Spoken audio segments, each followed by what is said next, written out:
الکریم اما بعد فاعوذ باللہ من الشیطان الرجیم بسم اللہ الرحمن الرحیم رب اشرح لی صدری ویسر لی امری واحلل عقدۃ من لسانی یفقہوا قولی۔ السلام علیکم ورحمۃ اللہ وبرکاتہ۔ ناظرین، پروگرام دعا کیجئے کے ساتھ آپ کی خدمت میں حاضر ہیں۔ آج ہم انشاءاللہ بیماری سے شفا کی دعائیں آپ کے ساتھ شیئر کریں گے۔ صحت اور بیماری انسانی زندگی کے ساتھ ساتھ ہیں۔ انسان کی زندگی کے کوئی بھی 2 دن ایک جیسے نہیں ہوتے۔ آج اگر انسان خوش ہے تو کل اداس ہوگا، اگر آج وہ اپنے جسم میں قوت محسوس کر رہا ہے تو کل بیمار ہو سکتا ہے۔ انسان کے اوپر دن میں بھی کئی بار مختلف طرح کی کیفیات گزرتی ہیں۔ کبھی انسان روحانی طور پر، جذباتی طور پر بیمار ہوتا ہے اور کبھی انسان جسمانی طور پر بیمار ہو جاتا ہے۔ بیماری کی کیفیت صحت کی کیفیت سے مختلف ہوتی ہے اور ہر انسان اس کو محسوس کر سکتا ہے۔ ایسی صورت میں انسان کو دوا کے ساتھ ساتھ اللہ سبحانہ وتعالیٰ کی طرف رجوع کرنا چاہیے اور اپنے لیے خوب خوب دعائیں کرنی چاہیے۔ بعض اوقات بیمار خود اپنے لیے دعا نہیں کر سکتا تو بیمار کی عیادت کرنے والے اور بیمار کو دیکھنے والے، اس کے دوست، رشتہ دار، عزیز، اقربا اور ایون ہسپتال کا عملہ مریض کے لیے ایسی دعائیں پڑھ سکتا ہے جو اس کے لیے شفا یابی کا ذریعہ ہو سکتی ہیں۔ تو بات یہ ہے کہ انسان ہر حال میں اپنے رب کا محتاج ہے اور اسے اپنی ہر ضرورت کے لیے اپنے رب کی طرف رجوع کرنا چاہیے، اور خصوصاً قبولیت کے مواقع پر۔ رات کا پچھلا پہر اس کے لیے بہت مناسب ہے، جب اللہ سبحانہ وتعالیٰ بندوں کو پکارتے ہیں کہ ہے کوئی جو مجھ سے دعا کرے تو میں اس کی دعا قبول کر لوں، ہے کوئی جو مجھ سے سوال کرے تو میں اس کو جواب دوں، ہے کوئی جو مجھ سے استغفار کرے تو میں اس کو بخش دوں۔ تو جب انسان بیمار ہو، اور خصوصاً اگر ایسی بیماری کا شکار ہو کہ جس میں بظاہر شفا کی کوئی امید نہ ہو، تو اسے اور بھی زیادہ خشوع و خضوع کے ساتھ اور ایسے اوقات میں اللہ تعالیٰ کی طرف رجوع کرنا چاہیے کہ جلد از جلد صحت یابی ہو سکے۔ اور اس سلسلے میں کبھی بھی انسان کو اللہ تعالیٰ سے مایوس نہیں ہونا چاہیے۔ پھر یہ بات یاد رہے کہ جب انسان دعا کرے تو اس سے پہلے اللہ سبحانہ وتعالیٰ کی تعریف کے کلمات کہنا نہ بھولے۔ تو آئیے آج ہم آپ کو دعا کرنے سے پہلے کچھ نئے کلمات بتائیں گے جو اللہ سبحانہ وتعالیٰ کی حمد و ثنا پر مبنی ہیں۔ ربنا لک الحمد ملء السماوات والارض وملء ما شئت من شیء بعد اہل الثناء والمجد احق ما قال العبد وكلنا لك عبد اللهم لا مانع لما اعطيت ولا معطي لما منعت ولا ينفع ذا الجد منك الجد۔ اے ہمارے رب، تمام تعریفیں تیرے ہی لیے ہیں جن سے آسمان اور زمین بھر جائیں، اور اس کے بعد جو تو چاہے وہ بھی اس سے بھر جائے۔ تو ہی تعریف اور بزرگی کے لائق ہے۔ بندے جو کہتے ہیں تو ان کا سب سے زیادہ حقدار تو ہے، اور ہم سب تیرے بندے ہیں۔ اے اللہ، جسے تو عطا کرنا چاہے اس سے کوئی روک نہیں سکتا، اور جسے تو نہ دینا چاہے اسے کوئی دے نہیں سکتا، اور کسی مرتبے والے کی بزرگی تیرے سامنے کوئی فائدہ نہیں دے سکتی۔ یعنی اللہ سبحانہ وتعالیٰ کے علاوہ کوئی بھی اور ایسا نہیں ہو سکتا جو انسان کی مشکل کو آسان کر سکے۔ تو آئیے اس کے ساتھ ہم دیکھتے ہیں کہ بیماری کے اسباب کیا ہوتے ہیں، بیماریاں کیوں آتی ہیں۔ سب سے پہلی بات تو یہ کہ بیماری اللہ کے اذن سے آتی ہے۔ جب تک اللہ سبحانہ وتعالیٰ کا اذن نہ ہو، انسان پر کوئی کسی قسم کی مشکل آ نہیں سکتی۔ قرآن مجید میں آتا ہے ما اصاب من مصیبت الا باذن اللہ، جو بھی مصیبت آتی ہے وہ اللہ کے اذن سے آتی ہے اور وہ تقدیر کا حصہ ہوتی ہے، اور اس میں اللہ سبحانہ وتعالیٰ کی حکمت اور مشیت کار فرما ہوتی ہے۔ اور وہ کیا ہو سکتی ہے؟ مثلاً اللہ تعالیٰ کسی بندے کے ساتھ بھلائی کا ارادہ کرتے ہیں، اس کے گناہ معاف کرنا چاہتے ہیں، اس کو کسی خاص چیز کی سمجھ دینا چاہتے ہیں، تو اسے تکلیف میں مبتلا کر دیتے ہیں. کیونکہ بعض اوقات انسان زندگی میں اتنا مصروف ہوتا ہے اپنے روزانہ کے روٹین کے کاموں میں کہ وہ ٹھہر کر، رک کر، خاموشی کے ساتھ وقفہ لیے بغیر کوئی ایسی بات سوچتا نہیں کہ جو اسے سوچنی چاہیے، جو اللہ تعالیٰ چاہتے ہیں کہ وہ سوچے. تو جب انسان بیمار ہو جاتا ہے تو ایک اور کنڈیشن میں آ جاتا ہے، وہ آرام کی کیفیت میں آ جاتا ہے. ایسی صورت میں انسان کو وہ باتیں بھی سوچنے کا موقع مل جاتا ہے جو عام طور پر وہ نہیں سوچتا. پھر اسی طرح ہمیں ہمارا دین یہ بھی بتاتا ہے کہ بعض اوقات انسان پر بیماری یا کوئی بھی تکلیف اس کے اپنے ہاتھوں کی کمائی سے آتی ہے، یعنی اس کا اپنا کوئی گناہ یا قصور ہوتا ہے جس کی بنا پر اسے وہ تکلیف پہنچتی ہے. قرآن مجید میں آتا ہے وَمَا أَصَابَكُم مِّن مُّصِيبَةٍ فَبِمَا كَسَبَتْ أَيْدِيكُمْ وَيَعْفُو عَن كَثِيرٍ، اور تمہیں جو بھی مصیبت پہنچی تو وہ اس وجہ سے ہے جو تمہارے ہاتھوں نے کمایا، اور وہ بہت سی چیزوں سے درگزر کر جاتا ہے. اسی طرح بعض اوقات انسان کی بیماریاں اس کے کسی گناہ کا نتیجہ ہوتی ہیں. عمر رضی اللہ عنہ نے جب عباس رضی اللہ عنہ سے بارش کی دعا کرنے کے لیے کہا تو انہوں نے کہا اے اللہ، بے شک مصیبتیں گناہوں کی وجہ سے ہی نازل ہوتی ہیں اور انہیں صرف توبہ ہٹا سکتی ہے. پھر اسی طرح ایک اور روایت میں آتا ہے رسول اللہ صلی اللہ علیہ وسلم نے فرمایا جب بھی کسی رگ یا آنکھ کو نقصان پہنچتا ہے تو وہ کسی نہ کسی گناہ کی وجہ سے ہوتا ہے، لیکن جو تکالیف اللہ تعالیٰ ویسے ہی ٹالتا رہتا ہے وہ کہیں زیادہ ہو جاتی ہیں. پھر اسی طرح بعض بیماریاں انسانوں کے اعلانیہ گناہوں کی وجہ سے بھی ہوتی ہیں، جیسے کہ ایک حدیث میں آتا ہے جب کسی قوم میں بدکاری عام ہو جاتی ہے اور وہ اعلانیہ اس کا ارتکاب کرتے ہیں تو ان میں طاعون اور ایسی مختلف بیماریاں پھیل جاتی ہیں جو کہ ان سے پہلے گزرے ہوئے لوگوں میں نہ تھی. ابو امامہ باہلی سے روایت ہے کہ نبی صلی اللہ علیہ وسلم نے فرمایا جس بندے کو بھی بیماری سے پچھاڑ دیا گیا ہو تو اللہ تعالیٰ اسے جب بیماری سے اٹھاتا ہے تو وہ پاک ہوتا ہے. تو یہ ایک حقیقت ہے کہ انسان کے گناہ اس کے لیے مشکلات کا سبب بنتے ہیں. امام ابن القیم الجوزیہ لکھتے ہیں، ان کی ایک مشہور کتاب ہے الداء والدواء، بیماریاں اور علاج، اس میں وہ کہتے ہیں کہ کوئی بھی گناہ ایسا نہیں کہ جس کے اثرات نہ ہوں. انسان سے چھوٹی یا بڑی جو بھی کوئی غلطی صادر ہوتی ہے اس کے نتیجے میں کچھ نہ کچھ اثرات اس کی زندگی پر ضرور پڑتے ہیں. ہاں اگر اللہ تعالیٰ معاف کر دے تو وہ اور بات ہے، ورنہ ہر گناہ کی ایک تاثیر ہوتی ہے، اور ان تاثیرات میں سے ایک چیز یہ ہے کہ انسان مختلف قسم کی بیماریوں میں مبتلا ہو جاتا ہے.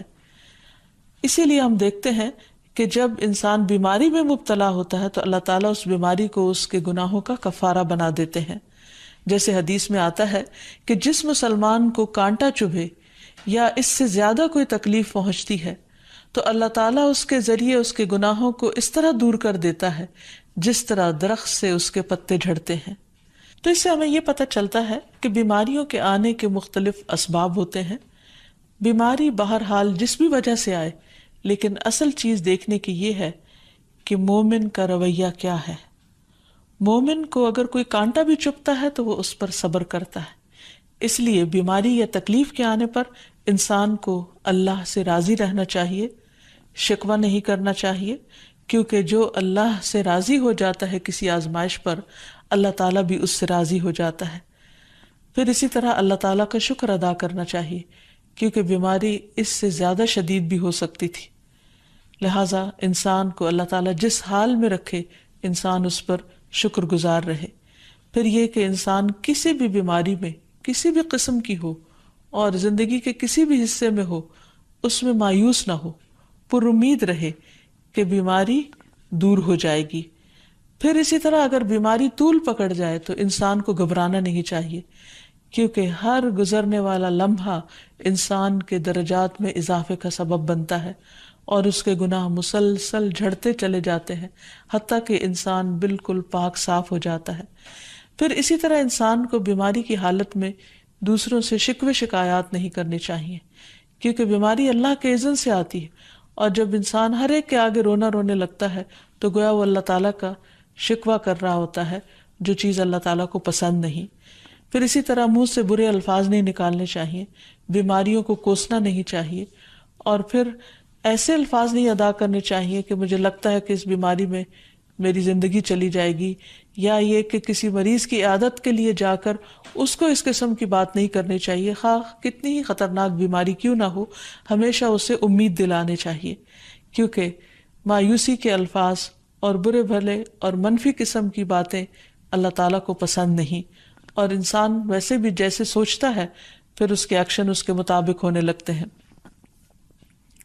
اب یہ ہے کہ انسان بیماری میں دوا ضرور کرے، کیونکہ حدیث میں آتا ہے کہ اللہ تعالیٰ نے کوئی بیماری ایسی نہیں اتاری جس کے لیے دوا نہ اتاری ہو۔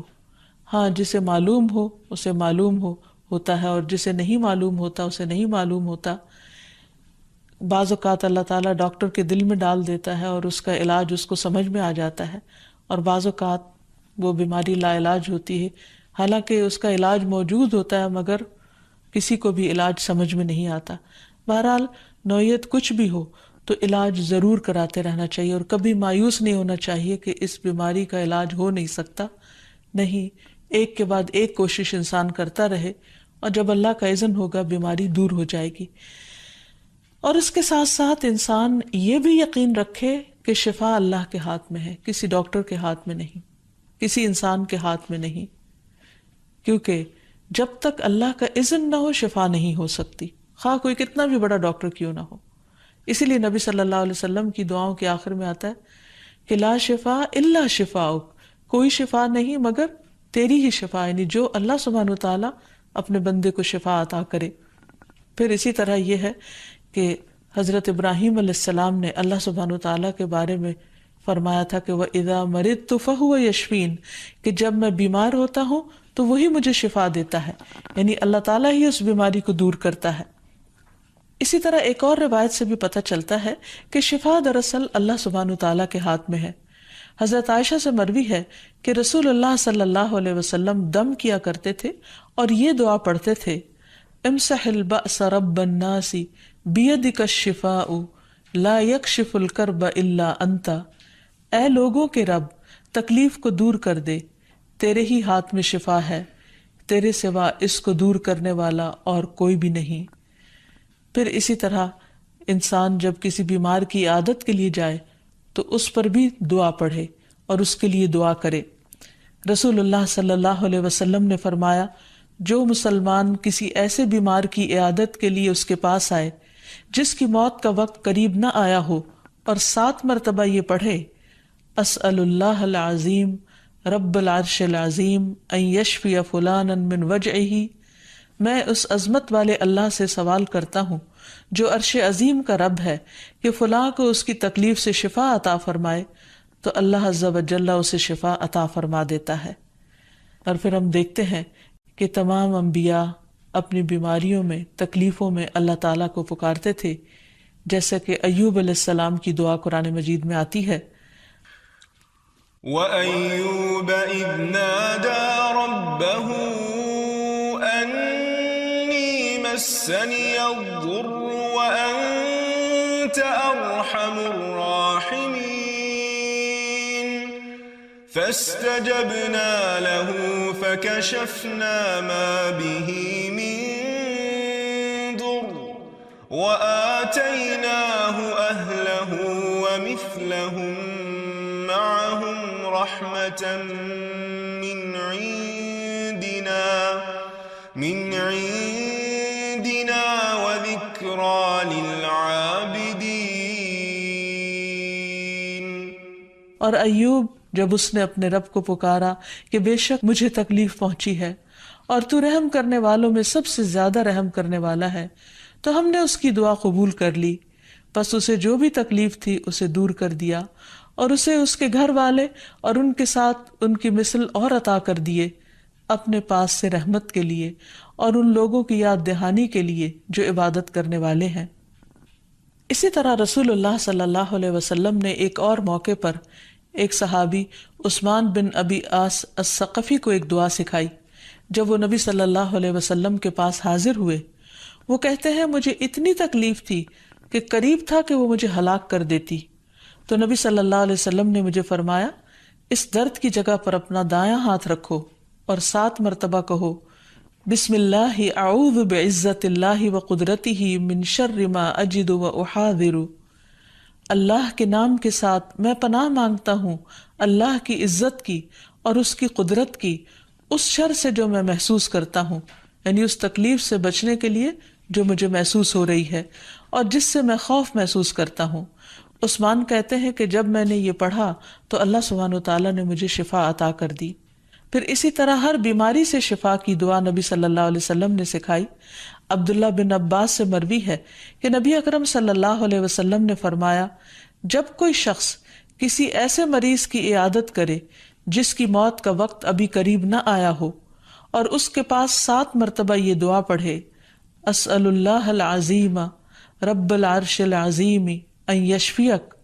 میں عظمت والے اللہ جو عرش عظیم کا رب ہے اس سے دعا کرتا ہوں کہ وہ تمہیں شفا عطا کرے، تو اللہ تعالیٰ اسے اس مرض سے شفا عطا کر دے گا۔ پھر اسی طرح نبی صلی اللہ علیہ وسلم اگر کسی کو کوئی پھوڑا پھنسی ہوتی تو اپنے لعاب دہن کے ساتھ زمین کی مٹی تھوڑی سی لے کر اس درد تکلیف والی جگہ پر لگاتے تو اس سے بھی شفا ہوتی۔ حضرت عائشہ کہتی ہیں کہ جب کسی انسان کے عضو میں کوئی تکلیف ہوتی، پھوڑا یا زخم ہوتا، تو نبی صلی اللہ علیہ وسلم اپنی انگلی اس طرح رکھتے، اور سفیان جو راوی ہیں انہوں نے اپنی شہادت کی انگلی زمین پر رکھی، پھر اسے اٹھا کر فرمایا بسم اللہ تربت اردنا بریقت بعدنا لیشفى به سقیمنا باذن ربنا، اللہ کے نام کے ساتھ ہماری زمین کی مٹی ہمارے رب کے حکم سے ہم میں سے بعض کے تھوک کے ساتھ ہمارے بیمار کو شفا دی جائے۔ یعنی لعاب دہن کا اپنا ایک اثر ہوتا ہے، اور لعاب دہن جو ہے ایک طرح سے دوا کا کام کرتا ہے، اور اللہ کا نام لے کر جب لعاب دہن لگایا جائے تو شفا ہوتی ہے۔ جیسے کہ ایک اور موقع پر نبی صلی اللہ علیہ وسلم نے ایک جلے ہوئے مریض کے اوپر یہی دعا پڑھ کر لعاب دہن لگایا تو اللہ تعالیٰ نے اس مریض کو شفا یاب کر دیا، اور وہ دعا تھی اذہب البأس رب الناس واشف انت الشافی لا شفاء الا شفاؤک شفاء لا یغادر سقما۔ پھر اسی طرح ایک موقع پر ایک قبیلے کے سردار کو جب بچھو نے کاٹ لیا اور اس کے جسم میں زہر پھیل گیا تو ایک صحابی نے سورۃ الفاتحہ پڑھ کر اس پر دم کیا تو اس سے اس کو شفا ہو گئی،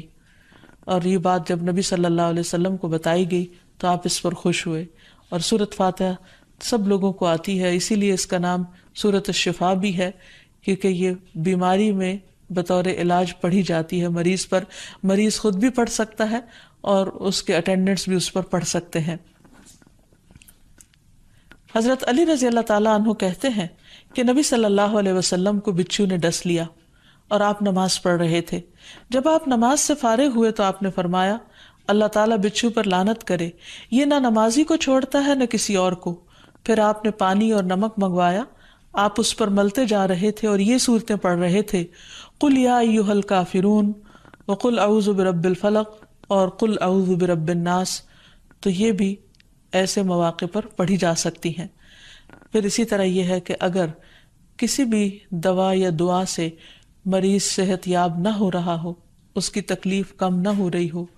تو بھی موت نہیں مانگنی چاہیے، کیونکہ مومن کے لیے زندگی ایک بہت بڑی نعمت ہے۔ وہ جس بھی حال میں گزرے، بہرحال وہ اسے آخرت کمانے کا ذریعہ بنا سکتا ہے۔ یعنی اگر وہ تکلیف میں اس کی زندگی گزر رہی ہے اور اس پر وہ صبر کر رہا ہے اور اللہ کو یاد کر رہا ہے تو اس کے بے پناہ درجات بلند ہونے کا ذریعہ ہے، یعنی یہ بیماری اس کے لیے بلندی درجات کا ذریعہ بن جاتی ہے۔ اس لیے کبھی بھی موت نہیں مانگنی چاہیے۔ ہاں اگر تکلیف حد سے بڑھ جائے تو انسان یہ دعا مانگ سکتا ہے اللہم احینی ما کانت الحیات خیرا لی وتوفنی اذا کانت الوفات خیرا لی، اے اللہ جب تک میرے لیے زندگی بہتر ہو مجھے زندہ رکھ، اور جب میرے لیے وفات بہتر ہو تو مجھے وفات دے دے۔ تو اللہ تعالیٰ سے دعا ہے کہ اللہ تعالیٰ